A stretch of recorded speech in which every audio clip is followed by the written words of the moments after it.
Pirmas pratimas, dabar pradedam smūgiuoti abudu tuo pačiu metu. Smūgiuosim ir vienas ir kitas tokius pačius smūgius. Tai stoja prieš Denisą, atsistojam paprastai frontaliai. Tiesus, tiesus, šoninis, šoninis. Viską darom be sustojimo. Na ir taip visą raundelį pasiskirstę jėgas bandom padirbėti, ar ne? Tai 2 tiesus, 2 šoniniai, 2 tiesus, 2 šoniniai. Sukasi pečiai, rankos po smūgio grįžta prie veido.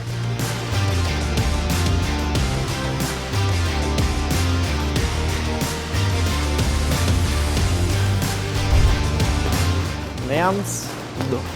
Viens, du. Liuks. Ir po smūgio atgal. Nereik taip stipriai, lengviau, biški lengviau, lengviau, lengviau, lengviau, lengviau. Atsipalaiduok ir pečiai suka. Labai gerai. Tik tai koją pasuki, kad tau lengviau būtų pasukti petį. Taip? Bandom. Irgi stop. Neskubam. Lėtai.